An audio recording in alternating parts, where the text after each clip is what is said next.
Saúde é o bem-estar físico, mental e também social. Ou seja, saúde não é apenas a ausência de doenças. Mas como conseguir, com toda essa correria do dia a dia, ter saúde em todos esses sentidos? Será que essa sensação plena existe mesmo?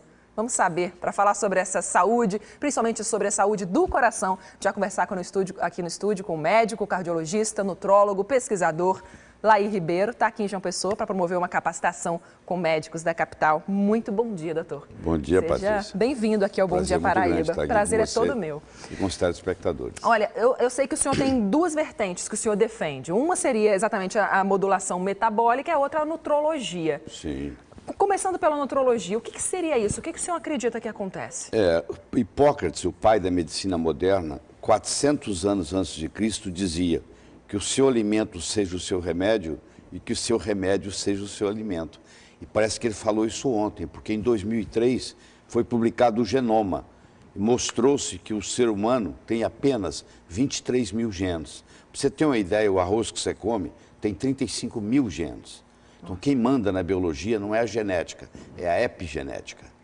E a epigenética ela é controlada pelos alimentos. Então, ninguém é refém da sua hereditariedade. Só porque a sua mãe ou a sua avó teve câncer de mama, não significa que você tenha que ter, mesmo que você tenha um gene. Porque hoje nós sabemos que nós podemos silenciar genes.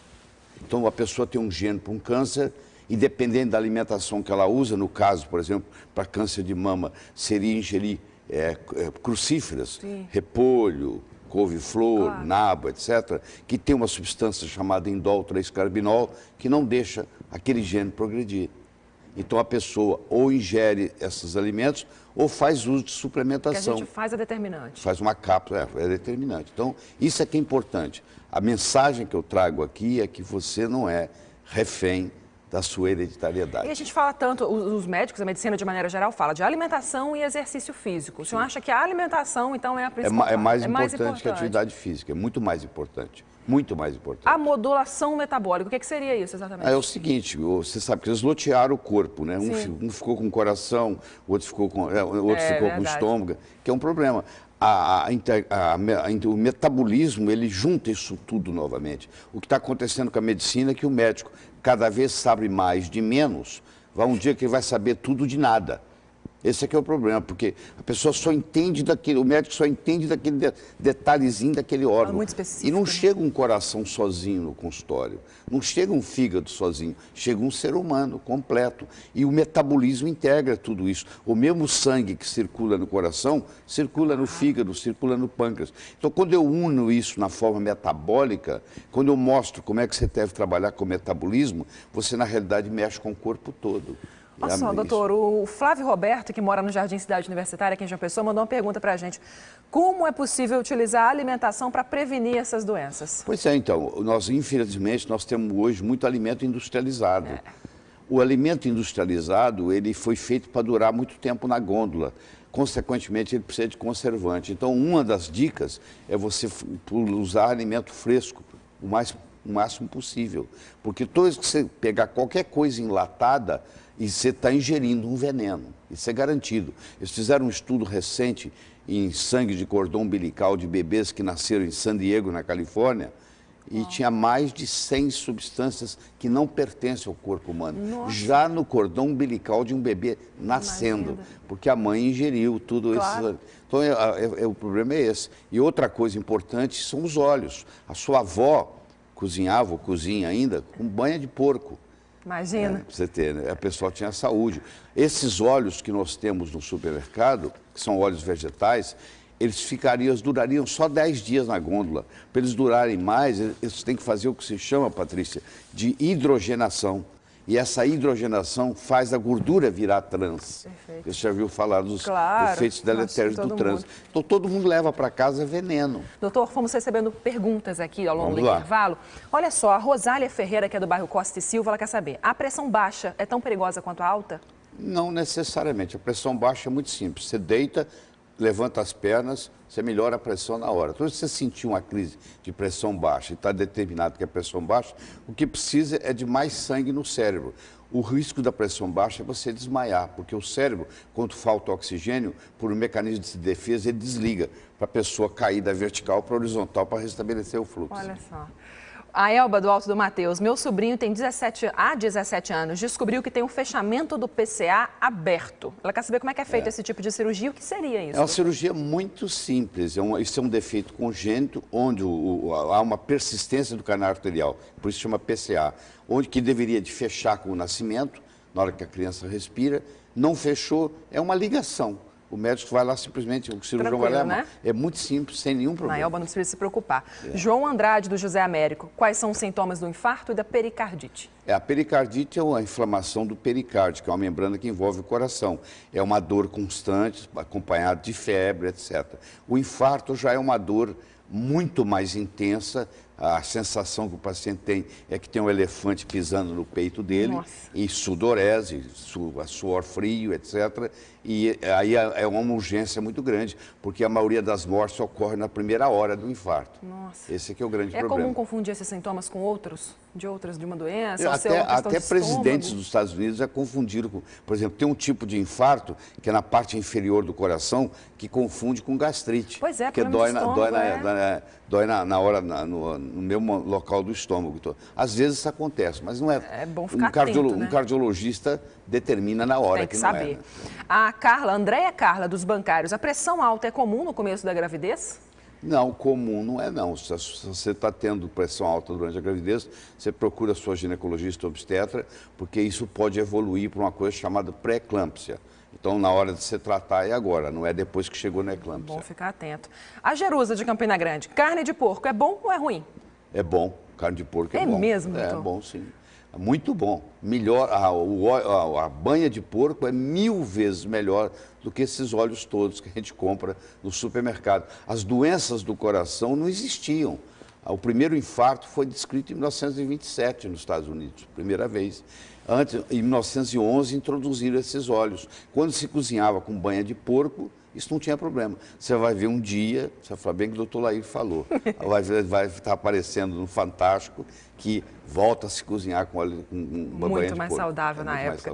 José Aldo mandou uma pergunta para a gente pela internet. Doutor Lair, como a alimentação fora de casa colabora com o aparecimento de doenças crônicas como diabetes e hipertensão? Aparece muito, porque você tem que ter um controle, porque se você deixa cada dia o que está lá, é bom ser num buffet, porque você pode escolher o que você quer comer. Claro. Eu recomendo que você vá almoçar, se você vai almoçar fora, vá almoçar no buffet, porque ali tem a opção de tudo quanto é jeito. Você pode tanto montar um prato saudável, quanto não saudável. A opção fica sendo sua. O senhor está aqui em João Pessoa para um evento que vai reunir 200 médicos. Mais de 200 Como vai ser? Aonde? Vai ser no Hotel Itambaú, né? Itambaú. Começa sábado, às 8 horas da manhã, vai de 8 a 18, sábado e domingo. Sábado amanhã? Isso, amanhã. Todo mundo está convidado? Como é que faz para participar, doutor? Não, tem que ser médico ou nutricionista. E aí tem que fazer a inscrição? É a farmácia Roval, certo. o Grupo Roval que está nos trazendo.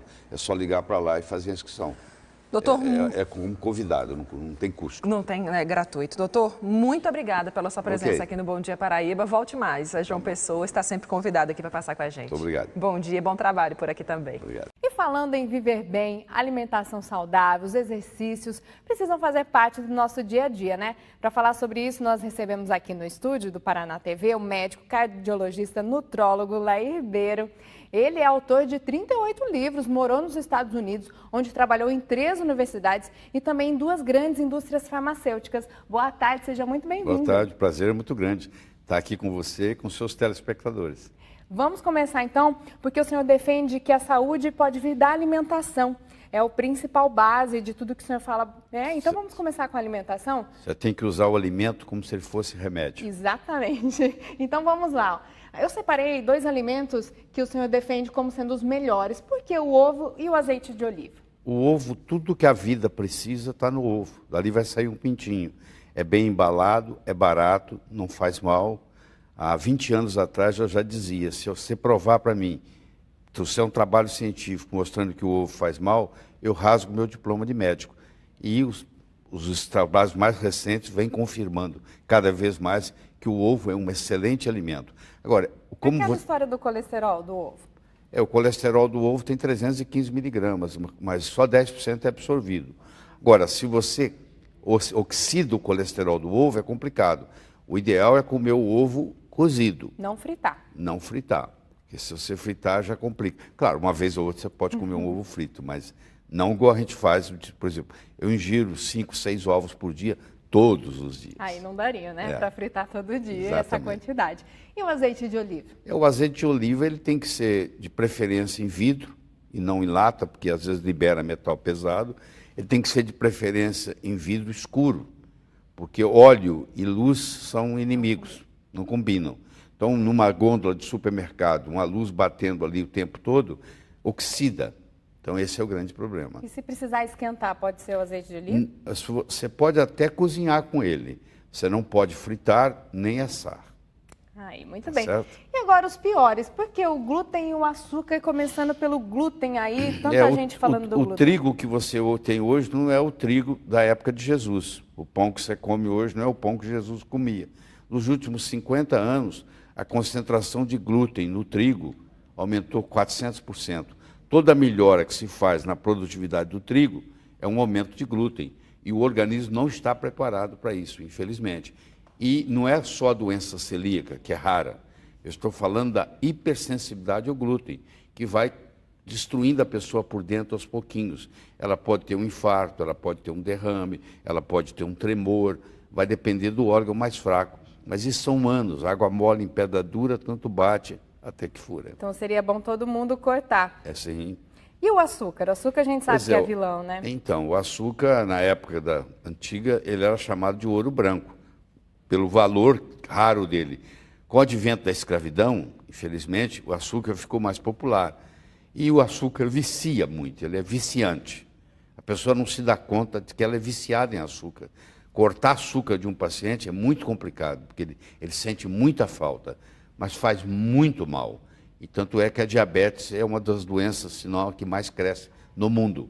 Os brasileiros estão cada vez manifestando mais diabetes. Tá certo. E agora exercícios. Esse mês tem a prova Tiradentes aqui em Maringá, uma prova muito conhecida. O pessoal está se preparando. Por que o exercício é tão fundamental? A Organização Mundial de Saúde considera que para você deixar de ser sedentário, você tem que dar pelo menos 10 mil passos por dia.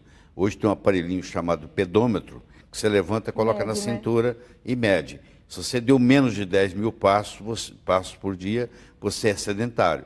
E se você é sedentário, você tem uma predisposição maior a todos os tipos de doença. Então, o exercício, no fim, é um remédio. Então, não é só cortar a alimentação, reduzir, não substitui, não é? Você tem que combinar as coisas, porque não substitui.